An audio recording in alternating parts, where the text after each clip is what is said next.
यानंतर मुंबई चेंबूर दुर्घटनेप्रकरणी मोठी अपडेट समोर येते आहे। चेंबूरमधील डायमंड गार्डन परिसरामध्ये 30 जूनला शाळेच्या बसवर पिंपळाचं झाड कोसळून एका विद्यार्थ्याचा मृत्यू झाला होता।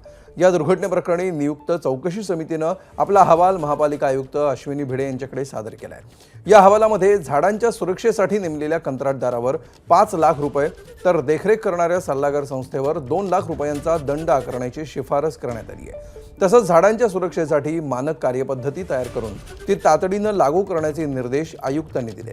तर या प्रकरणामध्ये उद्यान आणि रस्ते विभागाला क्लीन चिट देण्यात आली आहे। दुर्घटनेपूर्वी उद्यान विभागाने संबंधित परिसराची वेळोवेळी पाहणी केली होती आणि मान्सून पूर्व छाटणीही करण्यात आली होती।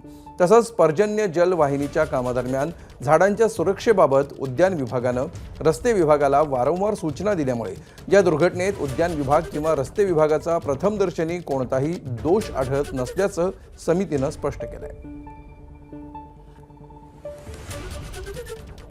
तर चेंबूर दुर्घटनेच्या आधी या संबंधित झाडासंदर्भात नेमक्या काय सूचना केल्या होत्या आपण बघूया। उद्यान विभागाची झाडांच्या सुरक्षेबाबत रस्ते विभागाला 2 पत्र गेली होती। रस्ते विभागाकडून गवार कन्स्ट्रक्शन्स लिमिटेड या कंत्राटदाराला 9 मार्च 2026 रोजी सूचना करण्यात आली। सूचना देऊनही कंत्राटदाराने पुरेशी खबरदारी घेतली नसल्याचं समोर आलं। कंत्राटदाराला दिलेल्या पत्रात झाडाशेजारील उत्खननाला कंत्राटदार जबाबदार असं नमूद करण्यात आलं। कंत्राटदाराने पुरेशी खबरदारी न घेतल्यामुळे गवार कन्स्ट्रक्शन लिमिटेडला 5 लाखांचा दंड ठोठावण्यात आला। रस्ते विभागाकडून मेसर्स माहिमतुरा कन्सल्टंटची देखरेखीसाठी नियुक्ती करण्यात आली। मेसर्स माहिमतुरांकडून कंत्राटदाराच्या कामावर देखरेख ठेवली नसल्याबद्दल 2 लाखांचा दंड आकारला गेला।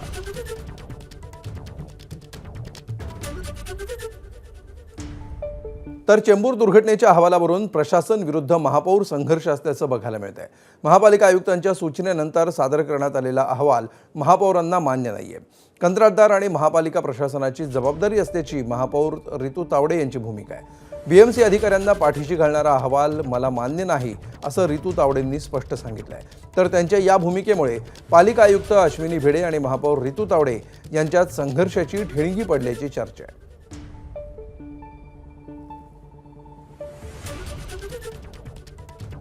तर चेंबूरच्या या अहवालावरून प्रशासन विरुद्ध महापौर संघर्षामध्ये आता नेमके पुढे काय पावलं उचलली जातात हे बघणं महत्त्वाचं आहे।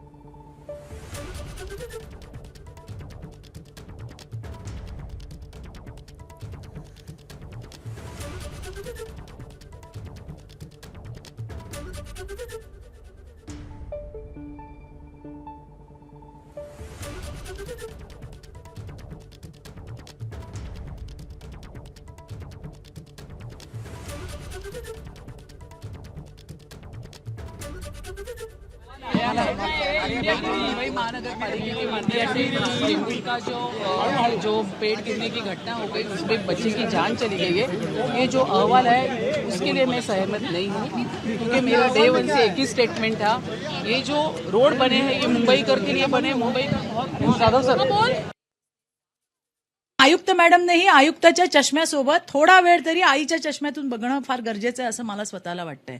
आणि हा जो काही तिथला अहवाल आहे हा अतिशय अमान्य अहवाल आहे, आम्हाला मान्यच नाहीये हा।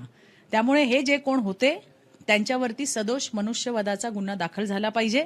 सगळ्यात आधी तर या कमिटीमध्ये कोण होते, त्या कमिटीच्या मेंबर्स ज्यांनी हा अहवाल बनवलाय त्यांचीच आधी कुंडली काढायला लागेल। हे कोण आहेत, कोणाच्या दबावाखाली असा अहवाल बनवलाय का तुम्ही?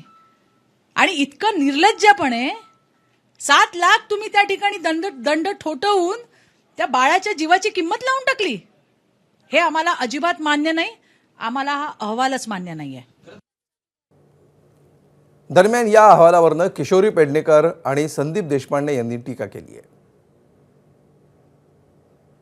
हा अहवाल या अहवालामध्ये त्रुटी खूप दिसतायत आणि दोघांमधल्या जे मी सभागृहात मांडलं होतं की महापौर सांगतायत की सिमेंट कॉन्क्रीटमुळेच जास्त ते म्हणजे 80-85% ते कारणीभूत आहे। तर त्या मताशी आम्ही अख्खं सभागृह सहमत होतो. पण ज्या महापौर आयुक्तांकडनं ऐकतात तर आयुक्त वेगळंच बोलतायत.